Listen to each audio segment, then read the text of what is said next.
안녕하십니까.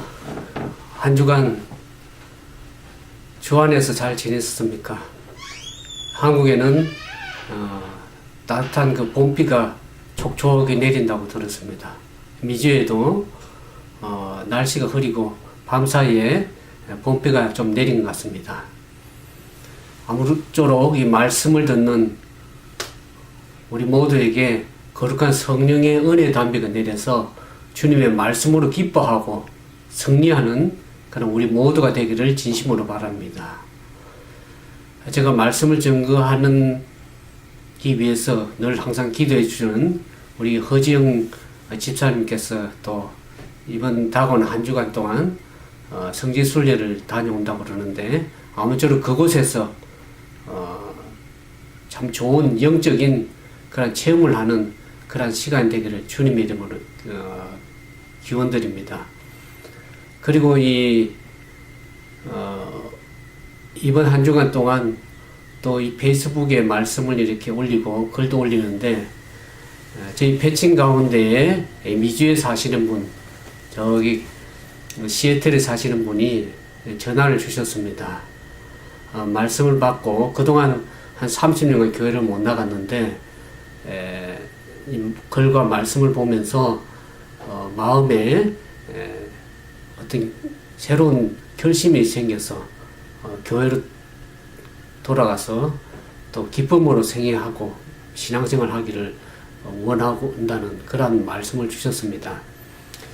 많은 분들이 이 페이스북에 올리는 글과 그 말씀을 통해서 댓글은 달지 않지만 많은 분들이 기쁨으로 그 말씀과 글을 읽으면서 기쁨으로 승리하고 또 신앙생활을 굳건히 잘하는 모습들을 보게 됩니다. 아무쪼록 여러분들 삶 속에 어떤 방법으로든 간에 하나님의 말씀의 능력을 통해서 기쁨으로 승리하며 또 주님의 오심을 예비하는 그러한 삶이 되기를 주님의 이름으로 축원을 드립니다. 우리가 살다 보면 이러한 좋은 일도 있지만은 때때로 어처구니 없는 그러한 오해나 공격을 받을 때도 있습니다. 그러나 그런 것을 변명하고 또 하소연한다 그래서 남들이 귀담아 듣지도 않을 뿐만 아니라 또 억울하다 어디에 대고 하소연할 만한 그런 데도 없습니다. 그럴 때 우리의 삶은 어떻습니까? 참으로 답답해지게 돼 있죠. 요즘에 이제 인터넷이 하도 발달이 되어 가지고 개인정보가 참으로 많이 유출이 되고 있죠. 그래서 그것을 이용해서 또 많은 소문들이 참으로 빨리 이렇게 전파가 되는 것을 보게 됩니다. 그래서 그 어떤 특정한 사람을 인신공격을 해서 보면 뭐 페이스북이나 다른 인터넷상에 이 악성 댓글을 다는 사람들이 있죠. 악플을 달아서 사람들에게 상처를 주는 사람들이 종종 있습니다. 그게 상처를 받은 사람이 심하면 어떻게 됩니까? 한국에 보니까 자살을 하는 경우도 보게 됩니다. 이와 같이 근거 없는 소문이나 비방에 대해서 우리가 어떻게 대처해야 될 것인가 오늘 말씀을 통해서 한번 생각해 보고자 합니다. 오늘 제가 전하는 말씀 느헤미야 6장에 보면 느헤미야도 이와 같은 거짓 소문, 비방에 대해서 어려움을 당할 때 그는 어떻게 잘 대처하며 승리했는지를 오늘 말씀을 통해서 배우면서 오늘 우리도 이와 같은 어려움을 당할 때 말씀을 통해서 승리하는 우리 모두가 되길 주님의 이름으로 축원을 드립니다. 이 느헤미야가 이 유대 사회의 내부 갈등을 잘 마무리하고 또 외부에서 오는 이 대적들의 이 공격을 잘 대처하면서 이제 하나님의 그 성전 성벽을 잘 공사를 마무리해 가게 됩니다. 그래서 이제 마지막으로 문짝만 달면 거의 공사가 완성이 되는 그러한 이 단계에 있었습니다.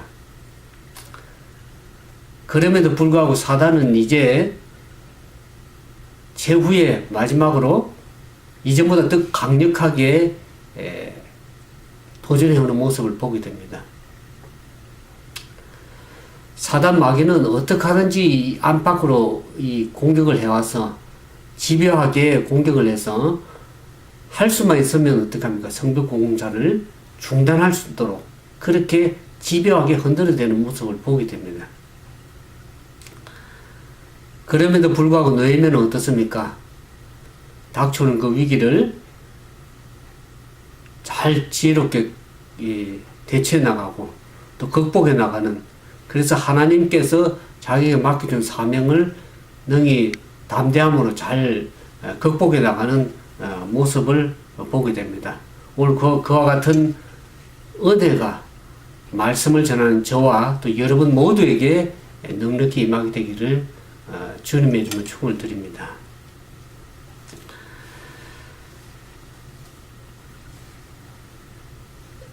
이 느헤미야가 이제 성벽 공사를 진행하고 이제 마지막으로 문짝을 달면 완성이 되는데, 그런 상황에서 느헤미야는 참으로 안도감을 느꼈을 겁니다. 이제 마지막 공사를 마무리하고 참으로 감에 젖었을 때에 또 문제가 생겼습니다. 어떤 문제가 생겼냐 그러면 다시 이 대적하는 세력들이 이름이 거론이 되게 되죠. 보면은 호루 사람 산발락과 아몬 사람 도비야, 아비야 사람 게셈, 또 그들의 동조하는 무리들이 어떻게 합니까? 느헤미야의 사역을 방해하고 중지시키려고 그렇게 하죠. 이 사단은 항상 자기의 목적을 이루기 위해서 끊임없이 일하는 것을 우리가 보게 됩니다. 우리가 느헤미야 6장에 보면 이 사단이 어떻게 해서 하나님 일을 방해하려고 하는지, 그 사단의 방해 전략 가운데 보면은 그 첫 번째가 여기 느헤미야 6장에 보면 거짓 편지를 이용해서 두려움을 주려고 하는 것이죠.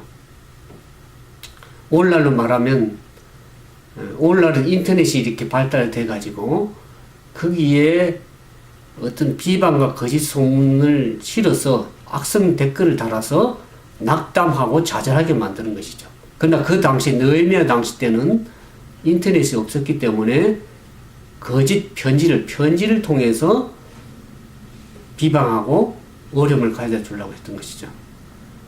사실 성벽 공사가 완성이 되면은 예루살렘을 공격하는 게 쉽지 않기 때문에 결국 대적들은 이 성벽 공사를 막으려고 여러 가지 방해와 위협을 가져다 주는 것이죠.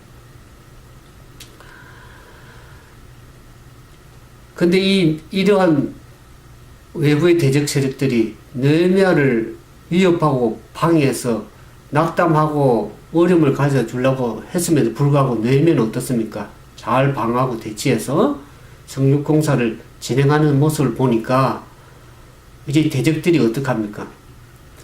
다른 방법을 쓰게 되죠. 자기들의 계획이 이제 제대로 이렇게 이루어지지 않은 것을 보면서 느헤미야를 어떻게 하려고 그럽니까? 이제 완전히 죽여버리려고 그러죠.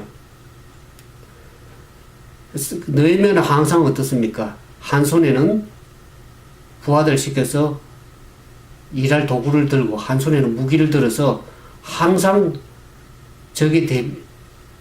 공격에 대비할 수 있도록 그 방어 태세를 취하고 있었습니다. 그리고 부하들의 무리 가운데, 그 성벽 공사 무리 가운데 절반은 항상 예루살렘을 방어하도록 그렇게 이렇게 전략을 세웠는데, 이렇게 하다 보니까 느헤미야를 없앨 수가 없었죠. 그래서 이 대적들은 느헤미야에게 편지를 보내서 어떻게 합니까? 온오평지로 오게 하죠.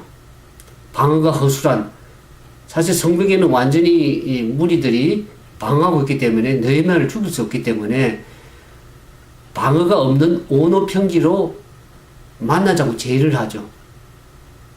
어느 평지는 예루살렘에서 북서쪽으로 한 20마일 가야 되는 곳에 어떻게 합니까? 이 산발렛과 이 무리들은 군사들을 숨어서 결국 느헤미야를 제거하고자 하는 그러한 전략을 세우는 것이죠. 그때 느헤미야가 어떻게 합니까? 성벽 재건을 하는 역사를 하기 때문에 이 일을 중단하고 내가 내려갈 수 없노라고 대처하죠. 그러나 대적들은 어떻게 합니까? 끊임없이 끈질기게 4번씩이나 편지를 보내서 느헤미야를 만나자고 이렇게 제의를 하는 것이 보게 됩니다.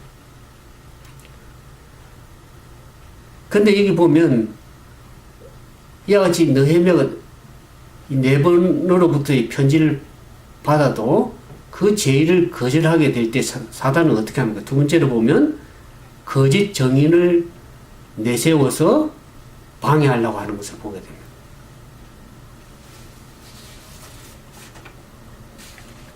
이 4번의 거짓 편지를 계속 보내서 느헤미야를 오게끔 제의했지만은 그것이 거절당하자 사단은 이제 전략을 바꿔서 어떻게 합니까? 종자를 보내가지고 그 종자에게 봉해지지 않은 편지를 이렇게 보내게 됩니다. 이 봉해지지 않은 편지를 보냈다. 이 말은 뭡니까? 그것이 모든 사람들이 알려지기를 원하는 것이죠.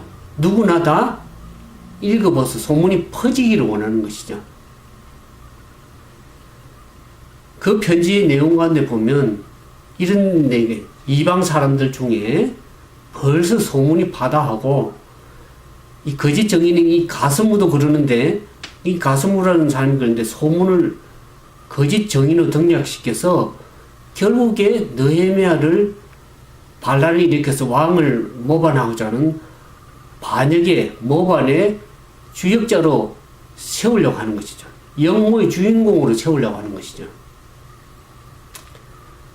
즉 느헤미야가 성벽을 건축해서 자기가 예루살렘 왕이 되려고 그런다. 유다의 왕이 되려고 그런다는 것을 거짓으로 내세운 것이죠.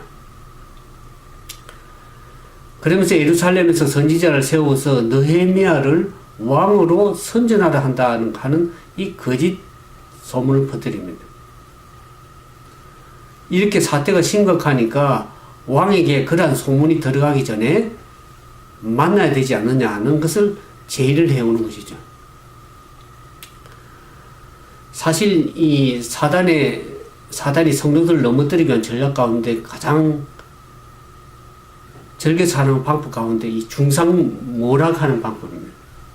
예수님도 어떻습니까? 사내들인 앞에서 공회에서 재판을 받으실 때 이 거짓 증인들이 와서 증거를 하는 모습을 보게 되죠. 이 느헤미야가 그러한 답장을 받을 때 어떡합니까? 어떻게 대처합니까? 이런 일은 전혀 없는 것이고 너희가 거짓을 지어내서 거짓 정의를 세워서 하는 일이기 때문에 나는 거기에 응할 수가 없는 이라고 그렇게 말씀을 하게 되죠. 사실 이런 일로 해서 방해를 하고 낙담하고 피곤하게 만들어서 성벽 재건 공사를 중단하도록 하려고 하는 그러한 저희가 있는 것을 이 느헤미야가 알았습니다. 그래서 내가 이와 같이 중요한 하나님의 성벽 공사를 하는 일을 중단하고 내려갈 수 없는 하고 단호하게 거절하는 모습을 보게 됩니다. 그러면서 이 사단은 이 느헤미야 6장에 보면 계속해서 집요하게 이 방해하는 것을 보게 됩니다. 세 번째로 보면 거짓 선지자를 또 내세웁니다. 느헤미야가 끝내 이렇게 오기를 거절하자 이제는 어떡합니까? 이번에는 들랄랴의 아들 스미야를 매수해가지고 느헤미야에게 거짓으로 예언을 하게 해서 그를 실족하게 하려고 하는 그러한 전략을 세우는 거고. 어느 날 보니까 이 스마야가 사람들과 왕래를 완전히 끊고 두문불출하는 것을 보게 됩니다. 그래서 이 이 느헤미야가 결국 신방을 가게 되죠. 거기 가서 너가 왜 이렇게 두문불출하고 왕래를 하지 않는가 이렇게 물었을 때 서마야가 어떻게 얘기합니까? 대적들이 보낸 사람들은 오늘 밤에 너를 죽이러 오기 때문에 성전 외소에 들어가서 문을 닫고 피하자는 그러한 제안을 하는 것을 보게 됩니다. 외소는 뭘 말하냐면 성전의 이 현관에서부터 시작해서 지성소까지를 이루는 말입니다. 그러니까 성소에 들어가서 숨어서 자기 목숨을 구차하게 구하라고 하는 그 제의를 느헤미야는 받아들이지 않게 되죠. 그것은 느헤미야를 염려해서 하는 얘기가 아니라 느헤미야를 유인해서 성전에 숨어서 어떻게 합니까? 결국 하나님을 거역하게 되고 하나님의 백성들에게 느헤미야를 비겁자로 만들려고 하는, 보이게 하는 그러한 전략을 쓰는 것이죠. 만약에 총독이라는 사람이 자기 목숨을 구차하게 구하기 위해서 도피한다 그러면 백성들에게 비겁자로서 이렇게 취급되도록 그렇게 하도록 했습니다. 결국 이 제사장들만 들어가는 성소에 숨어 들어간다는 것은 결국에는 하나님의 말씀을 어기는 것입니다. 우리가 역대하 26장에 보면 나라가 강성할 때 이 유다의 우스야 왕이 어떻게 합니까? 교만해져서 성소에 들어가서 분향하려고 합니다. 그때 대제사장 아사라가 어떻게 합니까? 여호와께 분향하는 일은 왕이 할 바가 아니요 오직 분향을 해서 구별함을 받은 아론의 제사장들이 할 바니 성소에서 나가도록 얘기를 했습니다. 왕이 범죄하지 않고 왕이 범죄하게 되면 어떻게 합니까? 하나님께 영광을 얻지 못하기 때문에 성전에 나가도록 했을 때 오히려 우시야 왕은 화를 내면서 그렇게 했을 때 그 이마에 문둥병이 들었습니다. 그래서 그가 내내 문둥병이 성전에서 쫓겨나고 문둥병이 들어서 죽는 날까지 그렇게 사는 것을 보게 됩니다. 이 산발락의 도비아의 이 대적의 무리들은 느헤미야가 자신의 목숨을 구하기 위해서 하나님의 말씀을 어기고 백성들에게 잘못 처신하도록 그렇게 하려는 전략을 세운 것을 보게 됩니다. 그러나 느헤미야는 그 거짓 선지자 서마야가 거짓 예언을 한 것을 알고 어떻게 합니까? 자기는 목숨을 보존하기 위해서 외소에 숨어서 도망갈 수 없노라고 단호하게 대처하는 것을 보게 됩니다. 느헤미야는 자기에게 맡겨진 그 사명을 잘 감당하기 위해서 어떻게 합니까? 결국 하나님 말씀을 거절하지 않고 희생할 각오까지 한 것을 보게 됩니다. 우리가 예레미야서에 보면 선지자의 역할이 나옵니다. 예레미야서 1장 7절에 보면 이렇게 얘기를 합니다. 내가 너를 누구에게 보내든지 가며 내가 내게 무엇을 명하든지 너는 말할지니라. 그렇게 하나님께 선지자에게 하는 말씀 보게 됩니다. 그래서 선지자는 하나님이 시키는 대로 일을 하며 하나님께서 하라고 하는 그 말씀만 가지고 순종하며 나아가야 되는데 불구하고 우리 성경에 보면 발람 선지자는 어떻게 합니까? 재물에 돈에 눈이 어두워서 이스라엘을 거짓으로 저주하려고 하는 그 모습을 보게 됩니다. 그처럼 이 서마야도 어떻게 합니까? 하나님이 말씀하지 않은 것을 산발락과 도비아로부터 뇌물을 받고 거짓으로 느헤미야에게 대해서 예언을 하는 그 모습을 보게 됩니다. 사단은 성도들을 넘어뜨리기 위해서 어떻게 계략을 세웁니까? 하나님의 선지자를 위정해서 하나님의 말씀을 거짓으로 전가하게 하는 그러한 일을 하는 것을 우리가 알게 됩니다. 이 마지막 시대에 살아간 저와 여러분에게도 마태복음 24장 11절에 보면 어떻습니까? 마지막 때는 거짓 선지자가 많이 일어나서 어떡합니까? 많은 사람을 미혹하리라고 그런 말씀이 나옵니다. 물론 하나님의 말씀을 오해하고 곡해하고 만들어서 하나님 백성들을 잘못된 길로, 거짓된 길로 하나님 말씀대로 가지 않도록 진리대로 가지 않도록 하는 그러한 일들이 많을 것을 성경은 얘기를 하고 있습니다. 그러면서 사단은 어떻게 방해하냐 그러면 내부의 내통자들을 세우는 일을 합니다. 이 느헤미야 6장에 보면 도비아라는 인물이 나옵니다. 이 도비아는 느헤미야에게 어떤 사람들보다도 가장 위험한 존재라는 것을 보게 됩니다. 이 도비아는 아래 아들 스나의 사위가 되었고, 도비아 아들 여호나난도 베갈의 아들 무슬림의 딸을 아내로 맞이했습니다. 그래서 그 유대인 귀족 중에서도 이 도비아와 내통하는 사람들이 많았습니다.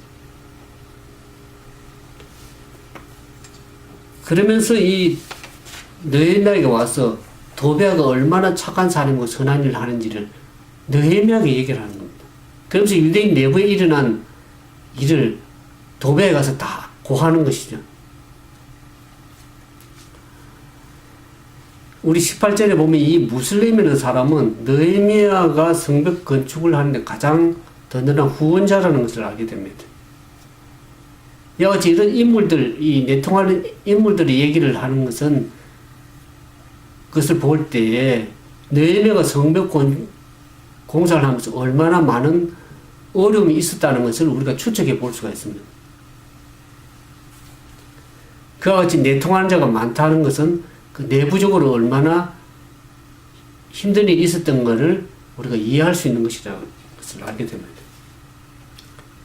이와 같이 이 끈질기게 사단이 이 대적들을 통해서 두려움을 가져다 주고 거짓 예언하고 거짓 선지자를 세워서 또 내통한 동안자까지 두어서 집요하게 느헤미야를 무너뜨리고자 했음에도 불구하고 어떻습니까? 느헤미야는 자기 일에 최선을 다하는 모습을 보게 됩니다. 그래서 약 140년 동안 폐허되었던 이 성벽 공사를 52일 만에 마무리하는 모습을 보게 됩니다. 하나님께서 충성된 자에게 은혜와 능력을 베푸신 것입니다. 근데 이 공사가 다 마쳤다는 소식이 사방에 알려지지 어떻습니까? 주변의 대적들과 이방 사람들이 이를 듣고 다 두려워하고 스스로 낙담했다 그랬습니다. 왜 그랬습니까? 그것이 하나님께서 함께 하셔서 그 일이 완성이 된 것을 저들이 알기 때문에 그렇습니다. 하나님의 백성들이 하나님께 충성한 결과로 얻어진 열매를 통해서 어떻게 합니까? 하나님께 영광이 될 뿐만 아니라 주변의 사람들에게 도전이 되는 그와 같은 일이라는 것을 우리가 알게 됩니다. 우리는 이 느헤미야 6장을 살펴보면서 참으로 이 대외적으로 끈질긴 사단의 집요한 그 위협과 두려움을 주기 위해서 느헤미야를 힘들게 했던 것을 보게 됩니다. 그럼에도 불구하고 느헤미야가 보여준 그 행동은 그러한 위기를 당할 때, 그러한 어려움을 당할 때 어떻게 잘 대처했는지를 우리가 그 말씀 가운데서 교훈으로 배우게 됩니다. 첫 번째 보면 느헤미야는 먼저 하나님께 모든 것을 맡기며 기도했다는 것이죠. 산발랏이 느헤미야에게 편지를 보내서 협상하고 제의해서 또 거짓 소문을 퍼뜨려서 너가 유다의 왕이 되려고 한다는 그런 헛된 소문을 퍼뜨리면서 문제를 해결하기 위해서 만나자고 제의했을 때 어떻습니까? 느헤미야 입장에서는 얼마나 그것이 억울하고 힘든 일이었겠습니까? 그럼에도 불구하고 느헤미야는 자기 입장을 주변 사람들에게 하소연하거나 동조해주기를 바라지 않고 묵묵히 하나님께 나가서 하나님께 기도하는 모습을 보게 됩니다. 우리가 6장 14절에 보면 이렇게 기도하죠.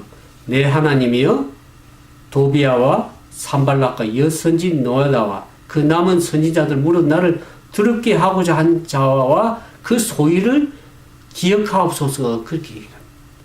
모든 것을 공의로서 하나님께 모든 것을 맡기고 하나님께서 모든 것을 해결해 주실 것을 하나님께 기도하는 모습을 보게 됩니다. 대적들을 심판해 줄 것을 믿고 온전히 하나님을 의지하면서 하나님의 능하신 손에 모든 문제를 맡긴 것을 보게 됩니다. 그러면서 느헤미야는 6장 9절에 보니까 이제 내 손을 힘있게 하옵소서 그렇게 기도하는 모습을 보게 됩니다. 오늘 우리도 어떡합니까? 이런 어려움이 있을 때 모든 것을 하나님께 맡기며 하나님께서 내게 내 손에 힘을 달라고 그와 같은 기도가 우리의 기도가 되어야 될 줄 압니다.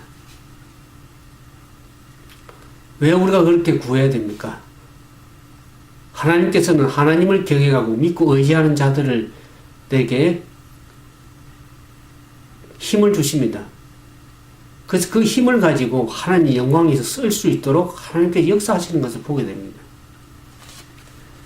우리가 이 기도는 하나님의 백성들에게 있어서는 하나님의 능하신 능력을 힘입는 강력한 무기라는 것을 우리가 알게 됩니다. 우리 시편에도 보면 시편 기자 이렇게 기도합니다. 시편 37편 1절에 행악자를 인하여 불평하지 말며 불의를 행하는 자를 투기하지 말지어다. 저희는 풀과 같이 속히 배임을 볼 것이며 풀은 채소같이 세잔할 것입니다. 그렇게 노래하고 있습니다. 그러면서 시편 37편 4절에 6절에 보면 여호와를 기뻐하라. 저가 내 소원을 이루어 주시리라. 너희 길을 여호와께 맡기라. 저를 의지하면 저가 이루시고 내 의를 빛같이 나타내시며 내 공의를 정오의 빛같이 하시리라고 얘기를 하고 있습니다. 우리가 먼저 해야 될 일은 뭡니까? 모든 것을 잘 방어하고 대처해야 되겠지만 하나님께 의지하면서 여호와를 기뻐하는 것이 우리의 힘이라고 성경이 얘기를 하고 있습니다. 여호와를 기뻐할 때 하나님께서 모든 것을 이루어 주시고 그분의 뜻대로 이루어 가실 것을 믿습니다. 오늘 여러분들 삶 속에 어려움이 있습니까? 이와 같은 위기야 문제가 있습니까?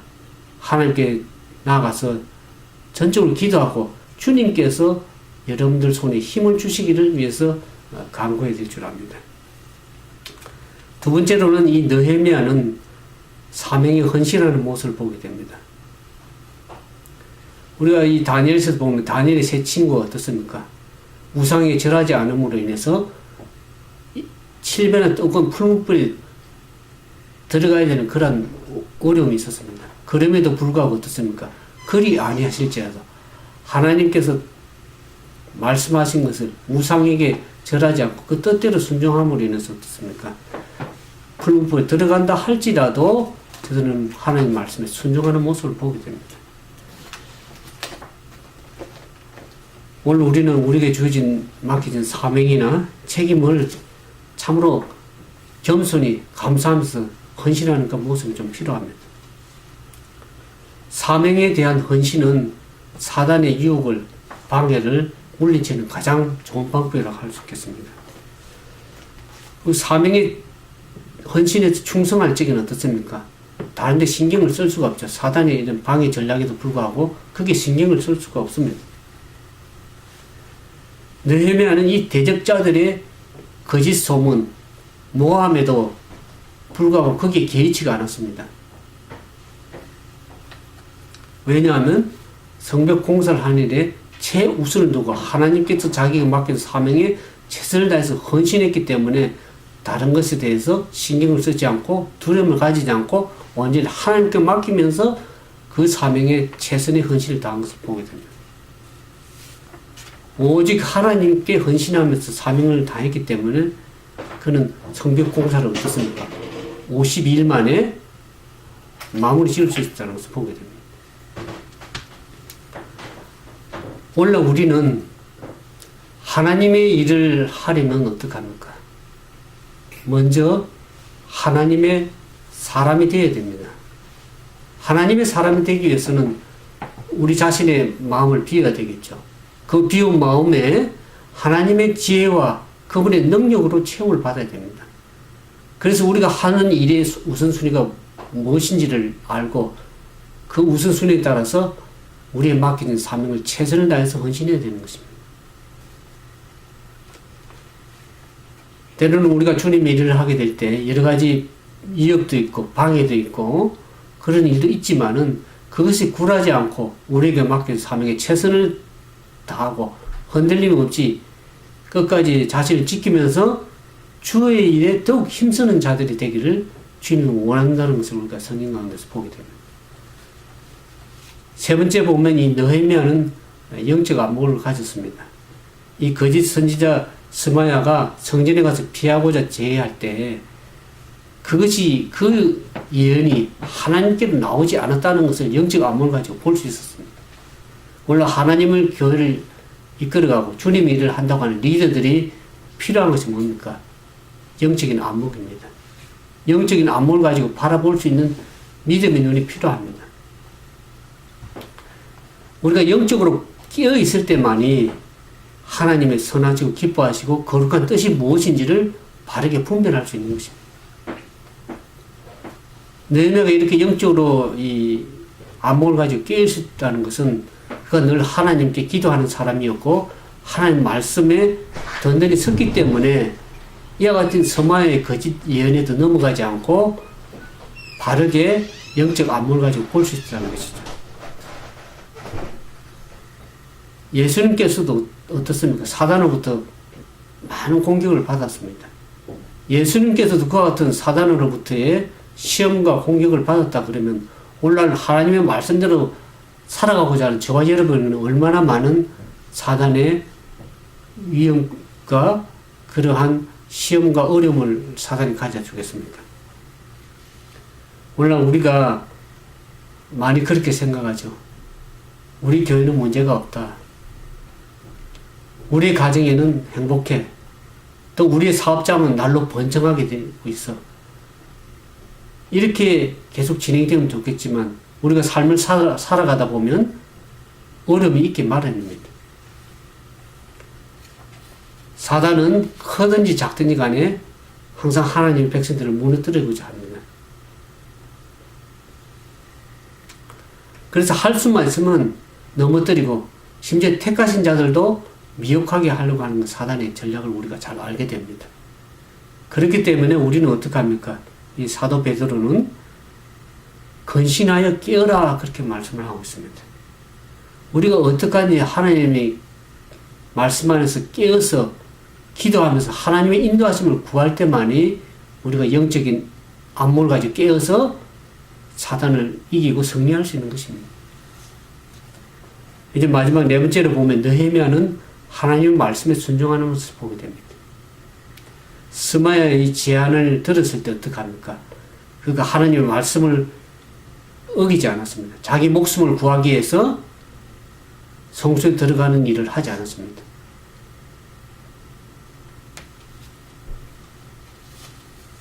그는 하나님의 말씀에 순종하는 것을 목숨보다 더 귀하게 생각했던 것을 보게 됩니다. 우리가 이 느헤미야 때나 오늘 이 시대를 살아가는 하나님 백성들에게나 날마다 우리는 영적인 싸움을 해야 됩니다. 영적인 선한 믿음의 선한 싸움을 해야 되는 것입니다. 우리가 이 사도 바울도 어떻게 했습니까? 열심히 복음을 전하는 사도 바울도 보면은 고린도후서 4장 9절에 보면 이렇게 얘기를 합니다. 우리가 사방으로 우겨쌈을 당하여도 쌓이지 아니하며 답답한 일을 당하여도 낙심하지 아니하며 핍박을 받아도 버림바 되지 아니하며 거꾸로 들이면 당하여도 망하지 아니하고 우리가 항상 예수 죽인 것을 몸에 짊어지면 예수의 생명도 우리 몸에 나타나게 하려 합니다.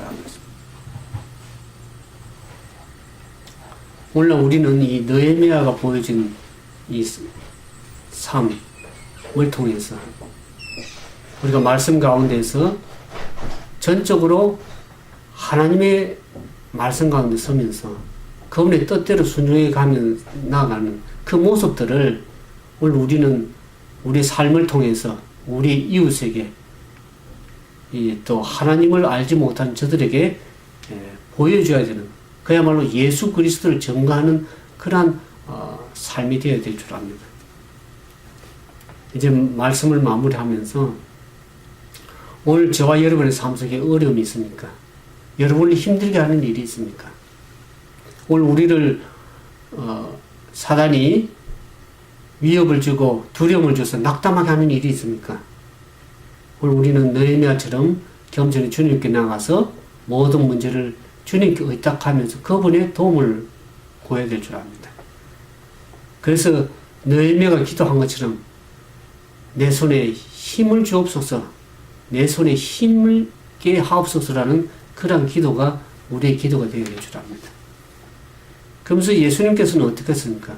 예수님께서는 하늘 보좌를 버리시고 이 땅에 오셔서 사단의 여러 가지 많은 공격과 시험과 위험을 받았음에도 불구하고 어떻습니까?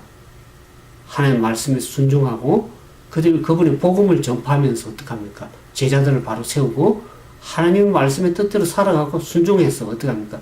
십자가에 죽기까지 자신을 복종하는 모습을 보게 됩니다. 그 같은 모습이 느헤미야의 모습에도 나타나는 것을 보게 됩니다.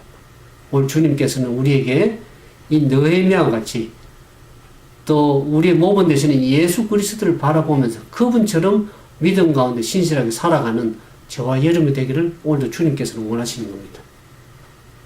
그래서 우리가 하나님을 의지하면서 사단이 주는 여러 가지 이런 거짓 소문, 비방, 또 낙담케 하는 그런 같은 여러 가지 힘든 일이 있다 할지라도 어떤 처지와 상황에서라도 오늘 말씀을 듣는 저와 여러분이 느헤미야처럼 또 예수님처럼 이렇게 믿음으로 담대하게 승리하는 그러한 삶 되기를 주님은 진정으로 바랍니다. 그와 같은 승리하는 삶이 우리 모두의 삶이 되기를 축원드리면서 오늘 말씀을 마치도록 하겠습니다. 함께 기도하겠습니다.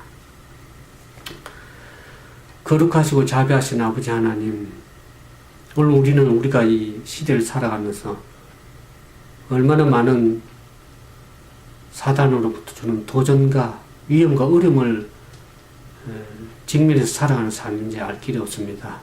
주여, 그럴 때마다 우리가 하나님의 말씀을 부여잡고 과거에 느헤미야가 승리한 것처럼 우리가 믿음으로 하나님의 말씀을 의지해서 승리하면서 주님을 의지하기를 원합니다.